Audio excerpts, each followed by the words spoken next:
So occasionally we get posts sent to me, or I see posts where people share hot takes or unpopular opinions. Now, the definition of an unpopular opinion or a hot take is something that might be a little bit controversial. Now, I am a bit of a masochist, and I like to look at these hot takes and subject my brain to them. I never have any hot takes. All my takes are ice cold because they're just cold facts, right? But I want to look at takes here that are not just like, let's say they agree with me, therefore they're good. I generally look at unpopular opinions, hot takes that either bring up interesting ideas, good points, or maybe argue their point well, or provide an opinion that I haven't seen a lot, that even if it's hot, even if it's a little bit inaccurate, at least provides some interesting food for thought and provides kind of like you're playing devil's advocate to the general community opinion and in a good and healthy way. So we're going to be looking through this, and I'm going to be grading these A, B, C, D, and F, we'll say. Well, the normal letter grading based off of the quality of thought-provoking hot take, not whether I agree with it, not necessarily, but how thought-provoking it is, how well it's argued, and then we'll go from there. I am not a big fan of map and hero bans, especially if we're sticking with 5v5. It takes fun out of the matches when key counters get banned, letting stronger heroes remain unchecked.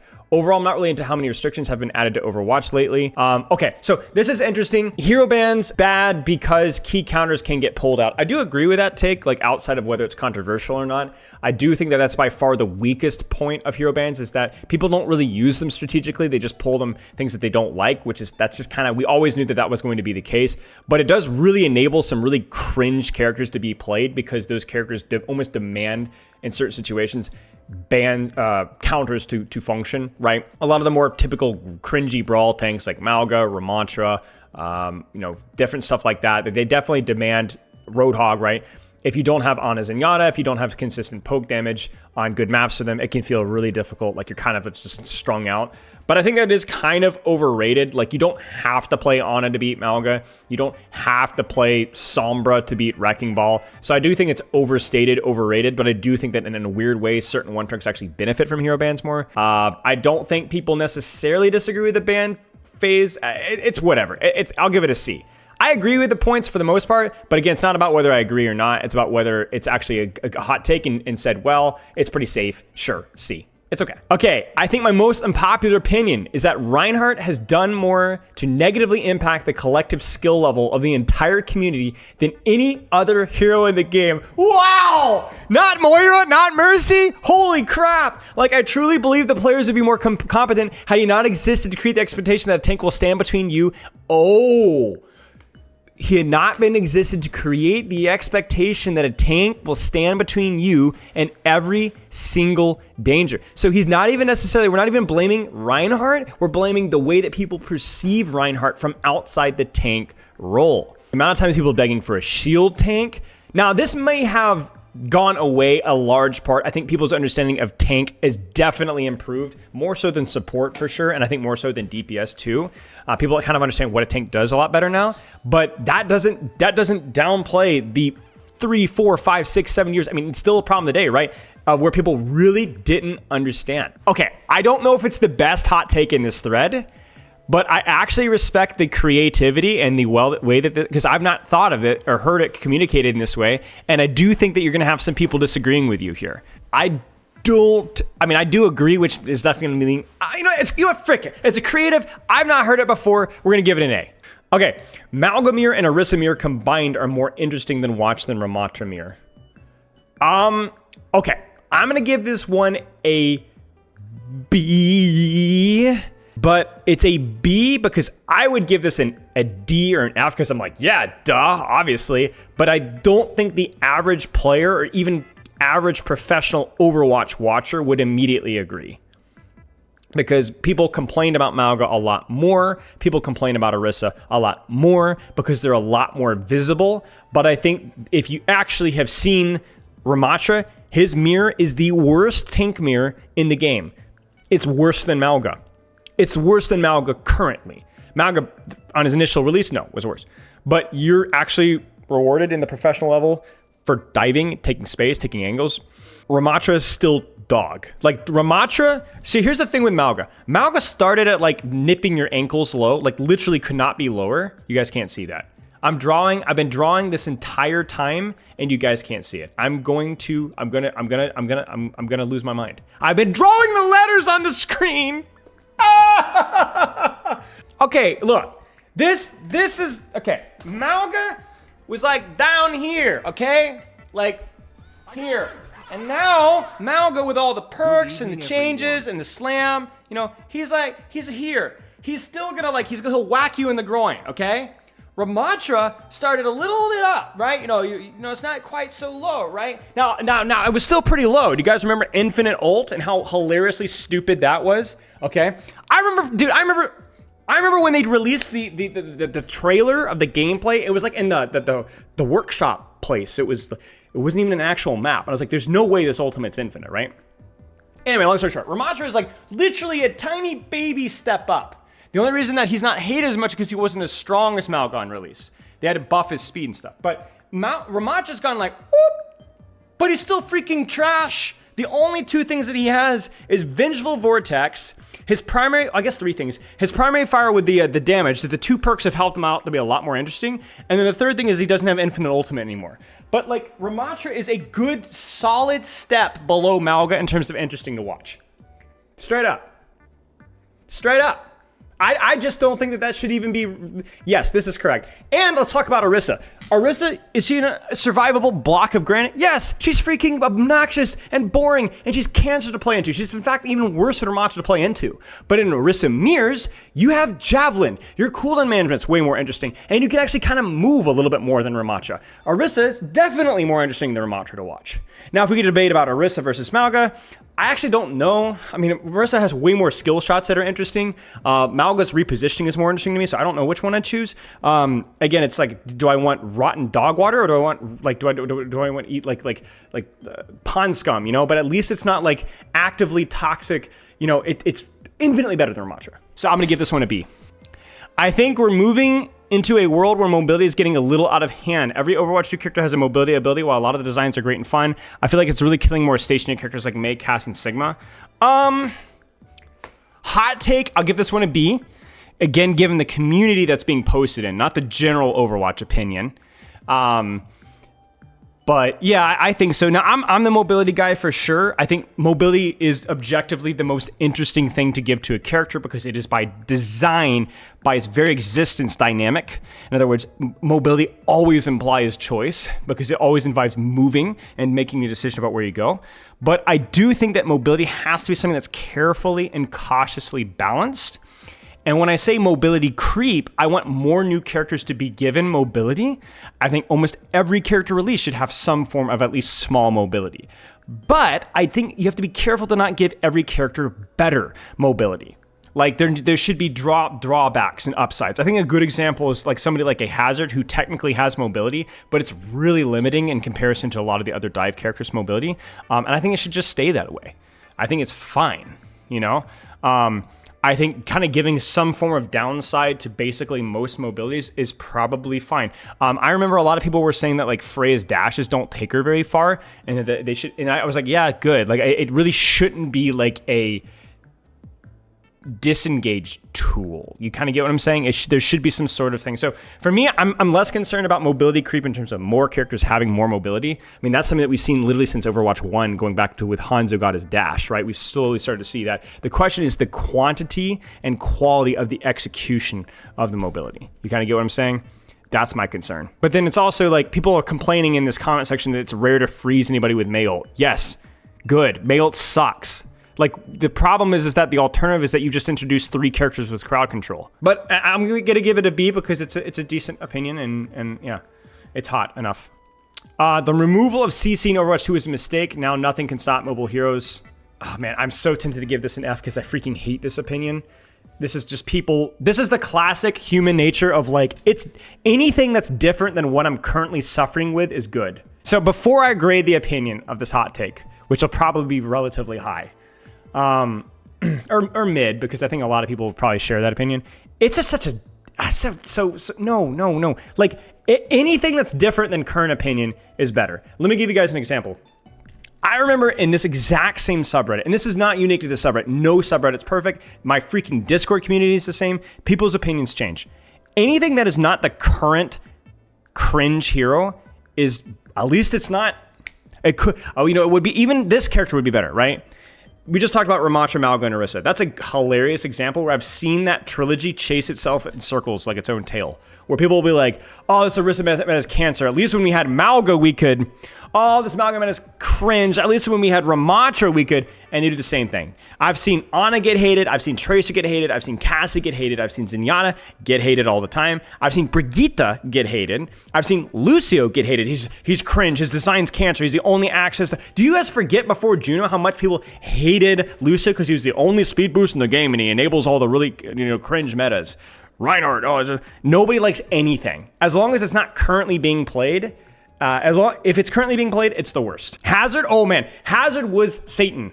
Hazard was Satan. And the best part, Hazard wasn't Satan because, he's overtuned, he needs to be down-tuned. Hazard was Satan because his design was fundamentally flawed. Now, you may or may not agree with that, but a lot more people were talking about it and then just kind of forgot. Oh, removal of CC in Overwatch 2 is a mistake. CC is why I almost stopped playing Overwatch entirely. This is just complete, hindsight goggles. Now, in terms of the quality of the take, there's not a lot of elaboration. It doesn't need to. I don't think it's that spicy of a take, but it's good enough to where I think just enough people will agree with it, just enough people will disagree with it in this community. I'll give it a C. If Tracer, the most honest hero in all of Overwatch, was added into the game today, people would be calling for every nerf in the book for her. No, I don't think so. Maybe, but I don't think so. Let me explain why. Can you guys tell me why? Can you guys tell me why? Who can tell me why? Who can tell me why? Let me ask you guys a question. Why was Freya released overtuned? She was hard. Now, it took people at least a few weeks to start to get the hang of her. It wasn't the case with Malga. Partly wasn't really the case. Juno took people time to pick up as well. But yeah, she was released overtuned because people couldn't play her well at all. And a lot of lower ranked players still can't play her well at all.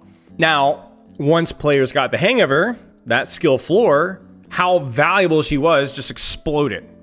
Now, imagine if Tracer was released right now. Don't think, people... No. Right now, how would Tracer be? Can you imagine people blinking and pulse bombing?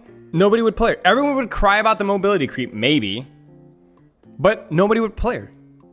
Now, I'm gonna kind of ignore some of the damage creep stuff right now. Let's look at this outside of the whole current patch goggles, because that's balance. That's not design necessarily. Like I'm expecting more from you guys. Okay, so ignore the damage to 6. Let's say 5.5, 5, whatever. I don't care. Just the general principle of having a character that does what she does. I think people would suck for a long time. I don't think she would be played for a long time. Tracer's floor is not super low. Tracer's, you're equating skill floor with how powerful the character is.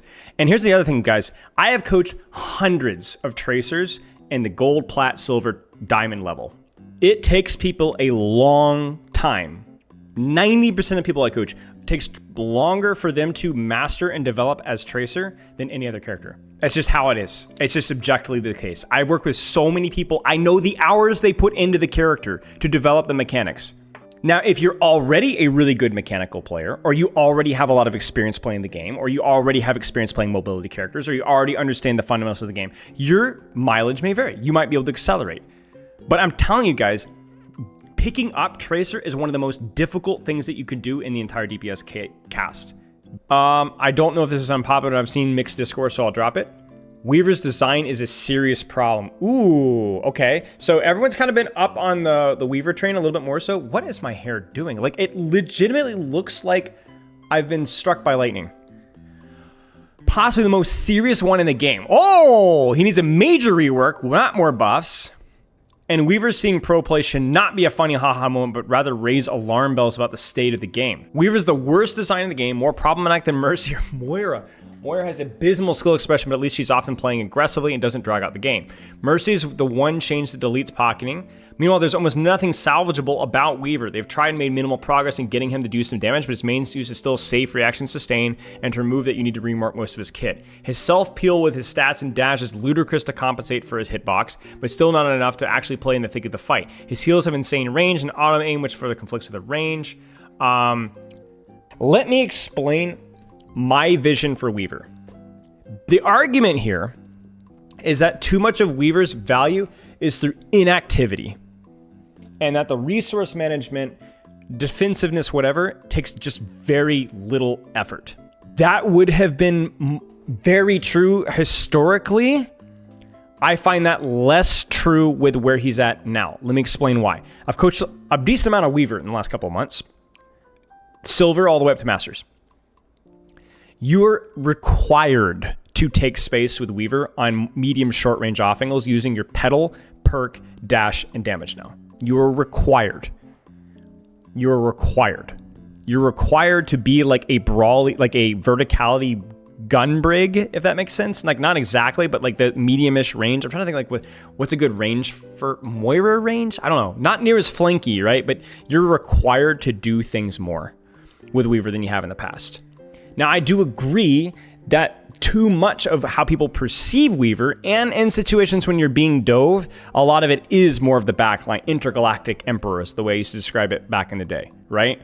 But you're required to utilize your beef to kind of do stuff now. And if you sit in the back, you're kind of just getting carried by your tree, to be honest.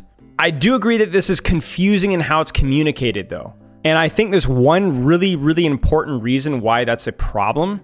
And I think it's the way life grip is. Soren, I've been saying that for over a year. I've had specific feedback sessions with Blizzard developers where I gave them and told them that idea. I was with Rack in California 4 months ago, begging for them to do this to his base kit. And I think that's exactly the kind of thing that I think life grip is what's keeping Weaver in a bad state, design-wise. Not life grip as a concept when it's an execution, where it is by default I'm going to get you to a safe position. But that's not how life grip should be used necessarily. You should use it to reposition people to better positions, and yeah, pull them out, sure, but reposition those people. So I'm just, this is like, if they change life grip in that regard, he would still be perceived by a lot of the player base as being the kind of sit in the back healer guy. But at least it would be a huge step in the right direction. It's still fundamentally flawed. I understand people's problem with life grip. I've just come to terms with it. It's here to stay. So what's the best version of that? I understand that you could say it's fundamentally flawed, but if you're going to have it, you got to make it happen. So for Weaver to exist in a good state, you must have life grip be a better, more consistent utility that isn't a get out of jail free card, and that's it.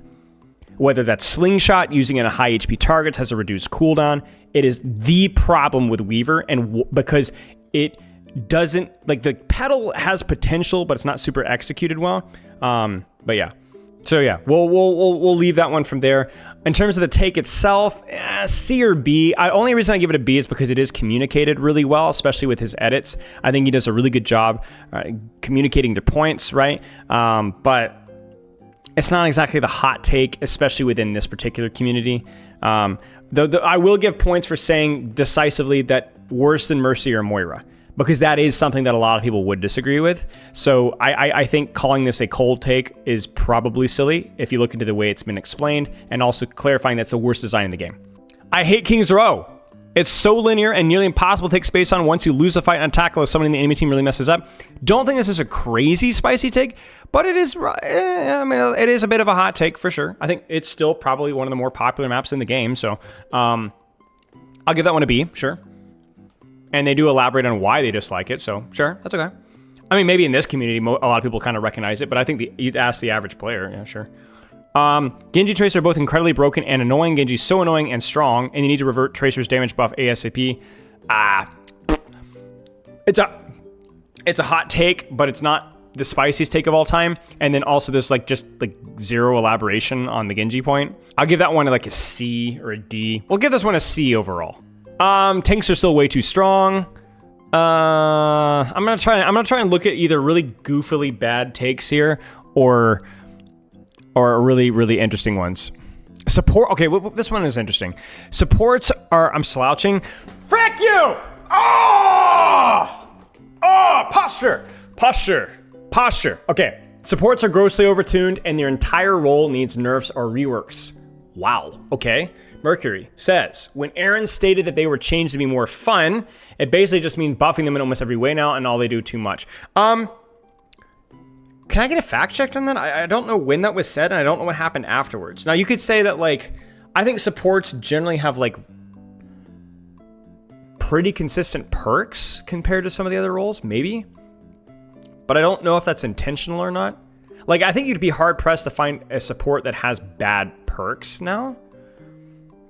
Listen, guys, I'm all for support hate. You know, like, I think that the role is just really frustrating but that's more of a systematic problem with people's misunderstanding of what support means. There's nothing wrong with support players, as frustrated as I get in a ranked game over it. You know what I'm saying? BAP, yeah, BAP has mid perks. That's true. BAP, Brig perks are good. Lucio perks are fine. Moira perks are good. Ana perks are good. Zen, oh yeah, Zen's not very good. Kiri perks are crazy. You see, maybe it's not. I don't know. I don't know. It would depend on when this was said. Okay, I'm not gonna strike that against it because I don't really know. Let's just keep going here. I'm almost 100% convinced the primary motivation for this is support players spend more on skins, so intentionally keeping the role overtuned for monetary reasons. Oh, 100%. I would bet money that support players disproportionately buy more skins. I mean, they'll never release but 100%. 100%. Absolutely. No, there's definitely some whales in the tanky DPS category. Genji, Rein, stuff like that for sure. I mean, if you want to see who the whales are, see who gets the skins. You know? But yeah, support heroes generally always get disproportionately more skins, and that's been the case for a long time. You know? This isn't just the girlies just love their skins. I mean, Rein and Genji players too, but support players as a whole definitely get more skins. Absolutely. Now, does that affect balance? Kind of. A little bit. I have noticed that when support... Okay, so there are probably situations, if you tracked it, where they're a little bit more responsive to support feeling trash than they are to tank or DPS, just based off of the popularity. It might also be the squeaky wheel gets the grease. A lot of support mains I know are just generally way better at communicating and also way more vocal at communicating their frustrations. So there's a reason that they're babied. When you have a large player base that communicates largely, large things happen. Support mains tend to be more online. I mean, I don't know if that's the case, but you know, there's a lot of conjecture here. We won't dig too deep. I don't think Sojourn or Freya are overtuned. I think they're impactful DPS most of the time, and the DPS role as a whole so undertuned that people think they're broken because they can do what DPS are actually supposed to do more consistently. See, that's the king. Do you mean getting picks? That's not necessarily what DPS are supposed to be doing, but I understand. I think people overhate Sojourn. Trust me, I don't like Sojourn's current iteration of like the rail, everything's a railgun, but there aren't really that many other ranged DPS that are very interesting to watch, so like it's tough.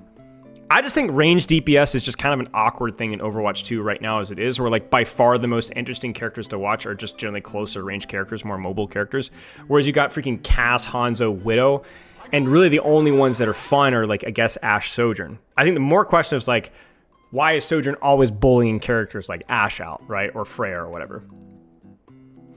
The buffs to DPS this season are more an attempt to improve DPS impact while not directly changing the interactions they have with supports. Yeah, I mean, true. Like, think about it this way. Like, I mean, what's going to frustrate supports more? Feeling like your healing is not as impactful or losing 1v1s versus the DPS on the flank? Seriously, what's going to make a support player cry more? Being unable to keep your Reinhardt alive or dying to Tracer on the flank? You get what I'm saying? I feel like it's the latter. I think people dying to duels more feels like, I think you're going to see people crying more when they die. Now, I'm not saying that didn't happen. I mean, they freaking buffed Tracer, guys. You get what I'm saying? But, yeah, I don't know.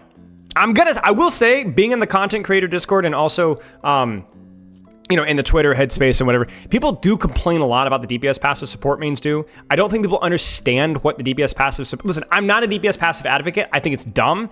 But the whole concept that you should be able to out-heal active pressure is just really silly to me. I don't... Like, that is bothersome. Like, it reminds me, you know what it does? It gives me, like, it's giving me, like, NAM flashbacks to, like, bad MMO open PvP. Where, like, you could just, like, press a few buttons on an MMO healer and just keep up infinite pressure and just turn your brain off. Like, oh, you don't want that. Damage should always be more than healing. Always. Now, the difference between MMO and first-person shooters is even more stark because in first-person shooters, you have a freaking wall to walk behind to not take damage. Healing should be either alleviating mid-fight pressure or bringing people back to full between active pressure. The whole concept that you should be able to heal through active pressure, and that is just really dumb. That's just really unhealthy. You don't want that. Maybe some support players do, but their opinion's bad and it will make everybody else. Because every opinion that you have has consequences, you know? And the problem with skilled healing, Gabe Holnicorn, is I agree with you, but it's really hard to have skilled healing in Overwatch. Because you can only have so many Ana where you shoot and nade and then can keep shooting. Like, there's only so many ways that you can skin a cat. You get what I'm saying? Like, I think they really try to make every healing unique, but like, not every form of healing is going to be super mechanically difficult. And I think that's okay. But I think this is a very interesting idea. I don't agree with all of it, but I'll give it an A for just being relatively good at explaining their thoughts and giving some creative things. I think the DPS thing, especially towards the end there, was really interesting too. Okay, Soccer Star. I'm still on a bit iffy on whether I like perks or not. Perks would have been fine for Stadium and its wacky customization, but putting them in the main mode kind of rubs me the wrong way. I don't like grinding and earning perks. Some characters are not stat machines. Yeah. Perks that give low mobility heroes more mobility. Ooh. I don't agree with this one in particular because it feels like all of those mobility things are relatively pared down. Like, they keep the character's limitations, but just give them a little bit of tools without kind of... Remember we talked about the quality or the quantity of the mobility? Now, you could say that, like, not all of the mobility is created alike, but I think, like, Sigma Float's pretty inoffensive. Like, it's pretty cool. Like, I think it's okay. Let's keep going here. The feeling of getting attached to one perk only for it to be taken away by the dev for a different perk. Yeah, that's a fair critique. You would have to kind of assume that if a perk is really well popular and well received, then it would stay. I think a good example would be like maybe like Winston's Chain Lightning. Probably should just kind of keep that. Sombra's Control Alt Escape. To be honest with you, some of these perks should just be in the base kit. But then that's kind of the problem. Then do we do just power creep because we're introducing things into the base kit? I don't know. Some perks feel really forced for heroes that are arguably already well balanced and designed. Not liking these perks kind of pushes me away from playing the character. I don't know if this exactly addresses the final point there, but Tracer's a great example. Like, trying to come up with Tracer perk ideas freaking sucks. We came up with some in the perk fix. I think they had to do with like melee and crap, but like, Tracer just doesn't need blinks after recall. Tracer doesn't need to get health blinks from health packs. Like, sometimes there's only so much that you can do with a character. Okay, I'm gonna be honest with you guys. If you want mask off, sauce out the cheeks, perks are fundamentally competitively compromised.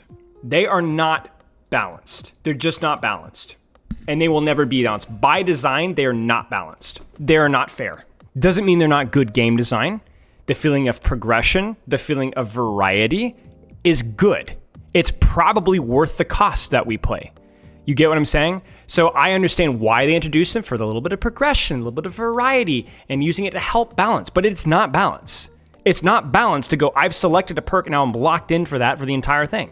And it's also not balanced because some perks for some heroes are stronger than others. And some perks you can get counter swapped around. And some perks give the person playing versus it not a lot of options. So, and it's not even a question of scale of balance either, in terms of like, oh, how it's just not good. You can't competitively fix that. There just isn't a solution. It's introducing way more variance and inconsistency that you can't even play with anymore. They are not balanced, and they do offer some cool counterplay options, and they're not wildly broken in terms of the power spike, you know? So I guess my point being is that, like, I am not a perk hater or a perk advocate. I guess for me, my actual opinion on perks keeps coming up every time I think about them, because I always find myself saying, yeah, they should just add that to the base kit. And then I stop. Every time I like a perk, I'm like, they just add that. Like Control Alt Escape for Sombra. Should just have that. Winston Chain Lightning, maybe on a pared down option. I don't know. Probably should just have that, you know? I don't know how I feel. About it. I think I am overall positive because I think they bring more good than they bring bad, certainly. But it's definitely a small compromise, you know? I don't care whether pros are toxic buttholes in-game or IRL. All I want to see is the absolute highest level the game can be played at.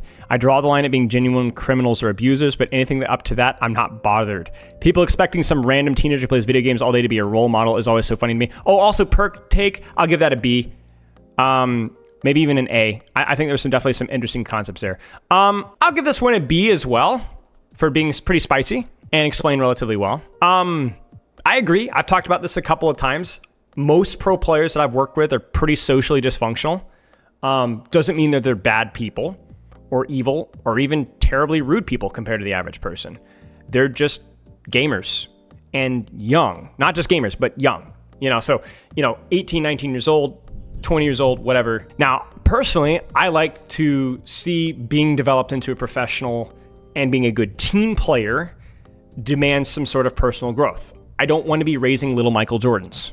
But I also think that as a community and as a viewing sport, Overwatch can be a bit soft when it comes to that. And people are really soft when it comes to some of the professional community. And I'm not talking about people that have been outed for doing terrible things. I'm saying people don't really like trash talk all that much. Or at least they're very mixed on it. And there's a certain percentage of the population, especially within Overwatch, that is actively antagonistic towards any sort of toxicity. And it's also really weird because this isn't any different than Overwatch than other games or other sports. There's also a lot of people that objectify pro players, and it's really weird. There's a lot, and I think they're usually kids that do this, teenagers that are their Twitter things is the player's name and profile picture and so-and-so fan. And again, this is not unique to Overwatch. This happens. There's freaking Taylor Swift. It's just weird and parasocial and creepy. And you're also putting people on a pedestal that are just normal dudes, normal people. And nobody deserves that pedestal, but especially not pros. And then when the pros are say something rude, it's just the whole thing is just kind of weird.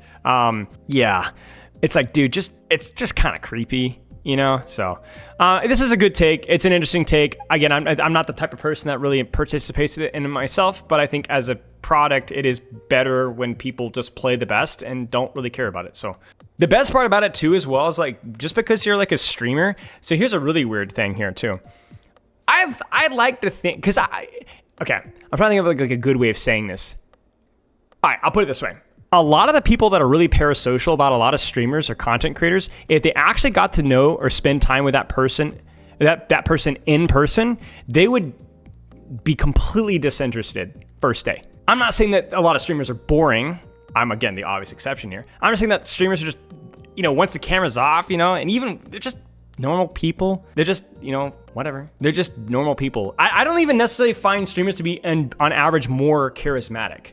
Sometimes there are. Sometimes. I've met some pretty charismatic streamers that are pretty larger than life, but I would say actually most are not. Most are pretty boring. Yeah, most of these are just kind of crappy takes. So let's look at a couple controversial. I always start to do this and then it finds out that these are just dumb, lazy takes.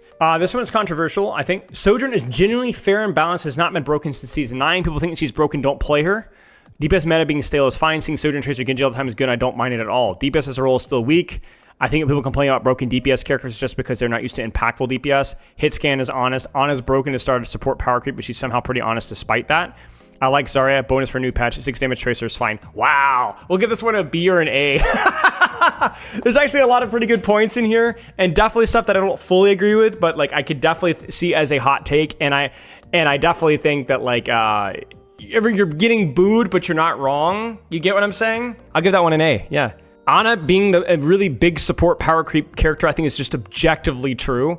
Listen, I love Ana. She might be my most powerful character, and I love her design, and I think it's good that she started the support power creep, because she started the support power creep, but she also started for us to redefine what support was actually supposed to do, because you freaking compare Ana to Mercy, Lucio, Zenyatta, the dynamics of cooldown management and impact really started with Ana more so than any other character.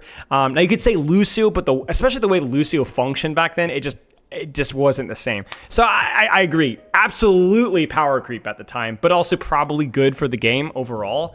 Hitscan is honest, not wrong entirely. I think people overhate Hitscan. Yeah. Okay, well, we'll end that one with an A. We'll end our hot takes with an A. I don't agree with everything here, but I got to give credit for putting some thought and effort and actually coming out with a hot take here.